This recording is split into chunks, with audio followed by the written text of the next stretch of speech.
साथियों, स्वागत है आपका यूट्यूब चैनल रिकॉल साइंस पर। मैं राजेंद्र थारोल। साथियों, अपन आज शिक्षा मनोविज्ञान का एक टॉपिक पढ़ने जा रहे हैं जिसका नाम है अभिप्रेरणा, या जिसको प्रेरणा या प्रेरणा एवं सीखना के नाम से भी जाना जाता है। साथियों, ये जो टॉपिक है आपके CTET 2023 आपके होने जा रहा है उसके लिए, और इसके अलावा जितनी भी जो वैकेंसीज़ है आपके फर्स्ट ग्रेड है, ग्रेड सेकंड है, या अन्य जो आपके राज्यों के जो टेट है, इन सब के लिए एक इम्पोर्टेंट और रामबाण क्लास साबित होगी साथियों। तो वीडियो को शुरू करते हैं साथियों। इससे पहले आपसे एक छोटी सी रिक्वेस्ट है कि अगर आपको ये कंटेंट अच्छा लगे तो वीडियो के अंत में वीडियो को लाइक करें, शेयर करें और चैनल को सब्सक्राइब कर दें और बेल आइकन को प्रेस कर दें, ताकि आने वाले जो अगले वीडियो है, अगले टॉपिक है, उनकी जो जानकारी है आपको समय समय पर मिलती रहे। तो साथियों, करते हैं वीडियो की शुरुआत।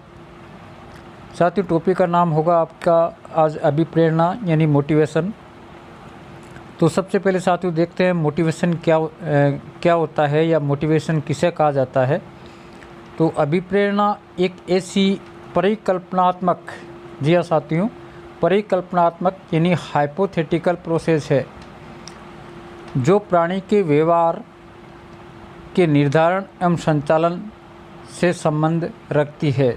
जी हाँ साथियों, एक परिकल्पनात्मक यानी हाइपोथेटिकल प्रोसेस है जो व्यक्ति के व्यवहार और व्यक्ति के निर्धारण का जो संचालन है इसके द्वारा किया जाता है। आगे देखिए साथियों, ये संप्रत्यय यानी कॉन्सेप्ट इस बात पर केंद्रित है कि व्यवहार में गति कैसे आती है। आपका जो बिहेवियर है, आपका व्यवहार है, उसमें गति कैसे आती है, इस कंसेप्ट पर अभिप्रेरणा आधारित है। आगे देखिए साथियों, इसे आंग्ल भाषा में मोटिवेशन कहा जाता है, यानी अंग्रेजी भाषा में इसको मोटिवेशन कहा जाता है। मोटिवेशन शब्द की जो उत्पत्ति है साथियों, वो लैटिन भाषा के मोटम, या जिसको कहा जाता है मूवर शब्द से हुई है, जिसका तात्पर्य है टू मूव और मोशन यानी गति करना, आगे बढ़ना, गति करना, इसका अर्थ होता है साथियों। आगे देखिए साथियों, अभिप्रेरणा से संबंधित कुछ परिभाषाएं हैं वो पढ़ रहे हैं अपन साथियों। परिभाषाएं क्या क्या है देखिए।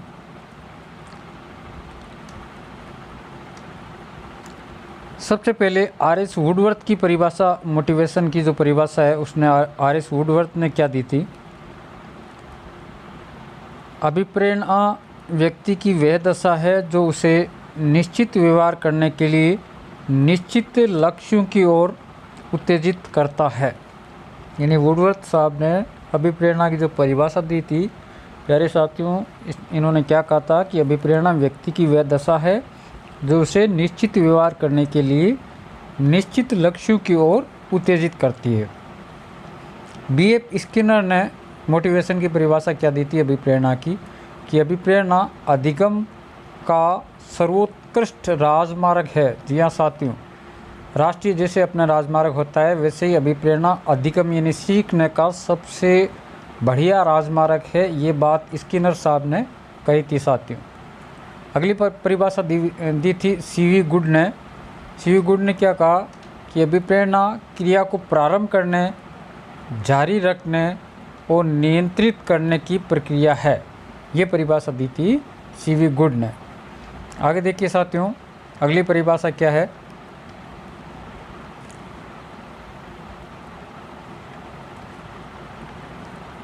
अगली परिभाषा आती है साथियों एटिंगसन की। एटिंगसन ने अभिप्रेरणा के संबंध में क्या परिभाषा दी थी। अभिप्रेरणा के संबंध में किसी एक अथवा अधिक प्रभावों से उत्पन्न करने के लिए कार्य करने की प्रवृत्ति का उद्दीलित करने से होता है।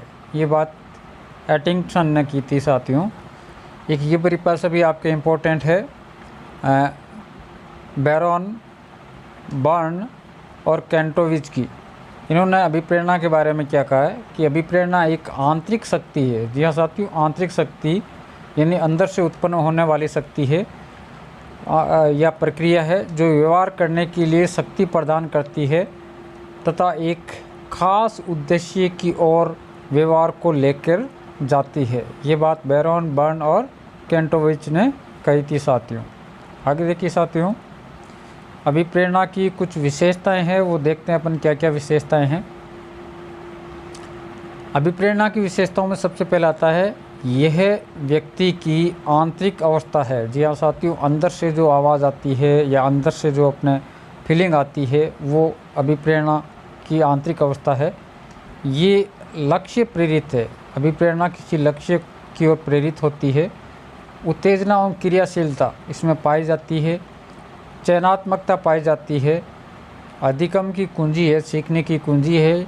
निरंतरता पाई जाती है इसमें, और संतुलन एवं समायोजन इसके द्वारा होता है। तो ये कुछ विशेषताएं हैं अभिप्रेरणा की। ये एक व्यक्ति की आंतरिक अवस्था है, ये लक्ष्य प्रेरित है, उत्तेजना एवं क्रियाशीलता इसमें होती है, चयनात्मकता है, अधिगम की कुंजी है ये अभिप्रेरणा, निरंतरता इसमें पाई जाती है और संतुलन एवं समायोजन में सहायक होती है। आगे देखिए साथियों, अभिप्रेरणा के कुछ अपन सोपान पढ़ेंगे। तो अभिप्रेरणा के सोपान क्या क्या साथियों, इसमें सबसे पहला जो सोपान आता है वो आवश्यकता, नीड।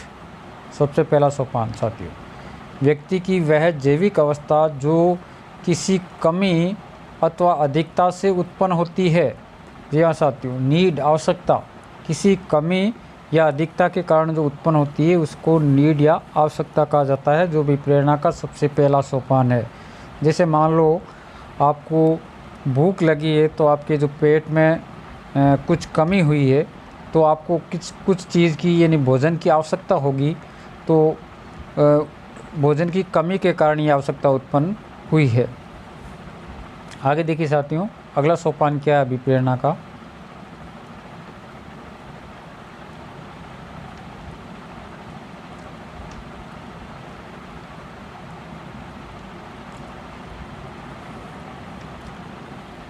ये आवश्यकता उसे क्रिया करने के लिए प्रेरित करती है, और जो कमी होती है, जैसे मान लो आपके पेट के अंदर भोजन की कमी हुई है तो आवश्यकता उत्पन्न हुई है भोजन की, तो यही आवश्यकता है वो क्रिया करने के लिए प्रेरित करती है। मतलब आप जैसे मान लो पेट में भोजन की कमी हुई है तो आप भोजन की ओर जाने के लिए अग्रसर होंगे, तो वो क्रिया करने के लिए आपको प्रेरित करेगी ये आवश्यकता। अब देखिए साथियों, ये जो आवश्यकता पहला सोपान बताया गया है, वो पहला सोपान आपके आवश्यकता है, नीड है, वो कितने प्रकार की होती है देखिए। आवश्यकता दो प्रकार की होती है। सबसे पहले आता है आपके जैविक की आवश्यकता, मतलब जीव से संबंधित जैविक की आवश्यकता, जैसे भोजन है, जल है, प्राणवायु है, मल मूत्र त्याग है, विश्राम है, ये आपकी जैविक की अवस्था कहलाती है। और दूसरी जो आवश्यकता आती है उसको कहा जाता है मनोसामाजिक आवश्यकता, जैसे आत्मनिर्भरता है, सुरक्षा है, उपलब्धि है, स्नेह है, मानवता है, आत्मा अभिव्यक्ति है। ये आवश्यकता है वो आपको आपकी मनोसामाजिक आवश्यकता कहलाती है। अभिप्रेरणा का अगला जो सोपान आता है साथियों, वो आता है प्रणोदन, जिसे अंतर्नोद, चालक या ड्राइव के नाम से जाना जाता है। देखिए क्या है साथियों, ये प्रणोदन, अंतर्नोद या चालक, ड्राइव वस्तुतः आवश्यकताओं पर आधारित मनोवैज्ञानिक संप्रत्यय यानी कॉन्सेप्ट है। आवश्यकता पर आधारित कॉन्सेप्ट है ये आपके ड्राइव या चालक है। आवश्यकताएं अंतर्नोद को जन्म देती है और आवश्यकता ही आपके अंतर्नोद को जन्म देती है। जैसे मान लो आपके पेट में भोजन की कमी हुई है, तो कमी तो आपकी आवश्यकता हो गई, और जो आपकी भूख है वो भूख यहाँ पर आपके अंतर्नोद या चालक, ड्राइव कहलाएगी। ये व्यक्ति में निहित ऐसी आंतरिक शक्ति अथवा दशा है जिसके द्वारा व्यक्ति विशेष अपनी आवश्यकताओं की पूर्ति के संदर्भ में एक निश्चित प्रकार से व्यवहार करने के लिए क्रियाशील होता है। उदाहरण के तौर पर भूख, प्यास, काम, सम्मान, ये आपके अंतर्नोद हो गए या ड्राइव हो गए या चालक हो गए। आगे देखिए साथियों,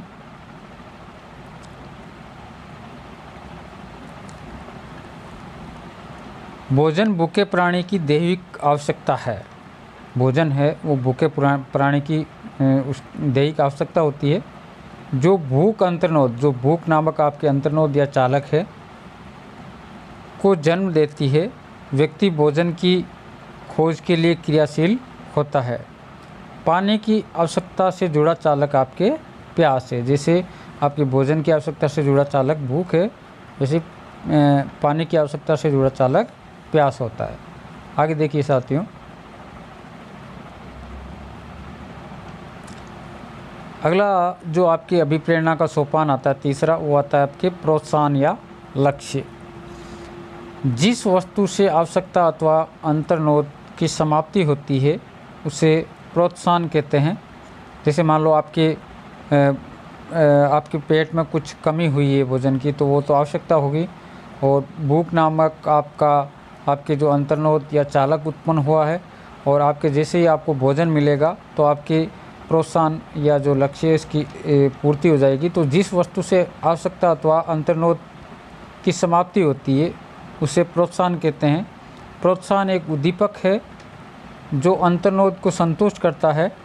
प्रोत्साहन वह लक्ष्य वस्तु है जिसे प्राप्त करने के लिए व्यक्ति अभिप्रेरित होता है। आगे देखिए साथियों, आगे आता है आपकी अभिप्रेरणा चक्र। कुछ भी नहीं है, जो अपन ने पढ़ा था अभिप्रेरणा के सोपान वही आते हैं इसमें। तो सबसे पहले अभिप्रेरणा चक्र में आपकी उत्पन्न होगी आवश्यकता, जैसे आपके शरीर में जल की कमी या भोजन की कमी। तो इस कमी के कारण, आवश्यकता के कारण आपके जो जन्म लेता है वो चालक, जैसे प्यास लगना या भूख लगना। फिर क्रिया होगी और क्रिया के द्वारा आपको प्रोत्साहन मिलेगा, यानी मान लो जैसे भोजन या जल की प्राप्ति होगी तो आवश्यकता की पूर्ति हो जाएगी, और ये जैसे चक्र है वो चलता रहेगा ऐसे। ठीक है, तो इसमें सबसे पहले आपके अभिप्रेरणा चक्र में आवश्यकता आती है, फिर चालक, फिर प्रोत्साहन या लक्ष्य, और फिर वापस आवश्यकता। आगे देखिए साथियों, आगे आता है आपके अभिप्रेरणा के प्रकार। मोटिवेशन या अभिप्रेरणा के जो प्रकार है वो कौन कौन से हैं। देखो, सबसे पहले अभिप्रेरणा के प्रकार थॉमसन के अनुसार, थॉमसन ने कितने प्रकार बताए थे। सबसे पहला थॉमसन ने बताया था प्राकृतिक, सकारात्मक या आंतरिक अभिप्रेरणा। वे अभिप्रेरणा जो अंदर से स्वतः उत्पन्न होती है, जैसे भूख, प्यास, काम, आत्मरक्षा, सुख, संतोष, प्रसन्नता, शांति, स्वतंत्रता, नींद, खेल, ये जो आपके मन के अंदर से या जो आपके शरीर के अंदर से उत्पन्न होते हैं वो प्राकृतिक, सकारात्मक या आंतरिक अभिप्रेरणा कहलाती है। ये थॉमसन ने पहला प्रकार बताया है। थॉमसन ने अगला प्रकार क्या बताया साथियों, देखो अगला प्रकार बताया इन्होंने कृत्रिम, जिसको नकारात्मक या बाह्य अभिप्रेरणा कहा जाता है। वह अभिप्रेरणा जो बाहर से आती है, इनसे व्यक्ति बचना भी चाहता है और पाना भी चाहता है। जैसे आपकी निंदा है, प्रशंसा है तो प्रशंसा को पाना चाहेगा, आपके सम्मान है इसको पाना चाहेगा, पुरस्कार है पाना चाहेगा, दंड है इससे बचना चाहेगा, प्रस्तुतिवश उच्च स्थान है उसको पाना चाहेगा, आपका प्रतिष्ठा है पाना चाहेगा, सर्वदर्शी सामग्री है जो सुनने और देखने योग्य सामग्री होती है वो। तो ये सारी चीज़ें आपके बाह्य अभिप्रेरणा में आती है साथियों। प्रेंसी, रॉबिन्सन और हॉरॉक्स ने मत दिया कि अधिगम हेतु बाह्य अभिप्रेरणा आंतरिक अभिप्रेरणा की तुलना में निम्न कोटि का होता है। मतलब इसका ये हुआ कि प्रेंसी, रॉबिन्सन और हॉरॉक्स ने कहा कि जो आंतरिक अभिप्रेरणा है वो बेटर होती है, बेस्ट होती है आपके बाह्य अभिप्रेरणा से। आगे देखिए साथियों, आगे आता है आपके प्रेरक, मोटिव। तो मोटिव प्रेरक ये एक व्यापक शब्द है जिसके अंतर्गत आवश्यकता, अंतर्नोद, तनाव अनेक शब्द समाहित है। तो अपन ने जो पहले पढ़ा था अभिप्रेरणा चक्र या अभिप्रेरणा के सोपान, तो वो सारे के सारे सम्मिलित हो जाते हैं आपके प्रेरक या मोटिव में। क्रिया को प्रारंभ करने के लिए यह आवश्यक है। प्रेरक क्रियाओं को गति देने के लिए, उद्देश्य प्राप्ति तक निरंतरता बनाए रखने के लिए ये प्रेरक आवश्यक है। देखो आगे देखिए साथियों, प्रेरकों के प्रकार अगर अपन पढ़ें तो प्रेरक है वो मुख्य रूप से दो प्रकार के, जिसे अपन ने आवश्यकता का पढ़ा था वैसे ही। जैविक प्रेरक जैसे सेज जैविक कारक, हार्मोन, मस्तिष्क, हाइपोथैलेमस, तंत्रिका संचारक, भूख, प्यास, काम ये आदि आपके जैविक प्रेरक कहलाते हैं। ऐसे ही मनोसामाजिक प्रेरक, मनोवैज्ञानिक एवं सामाजिक प्रेरक अंत्यक्रिया से उपलब्धि, शक्ति, जिज्ञासा, आत्मसिद्धि। जी हाँ साथियों, आत्मसिद्धि ये बहुत इम्पोर्टेंट शब्द है। तो ये आपके मनोसामाजिक प्रेरक कहलाते हैं। आगे देखिए साथियों,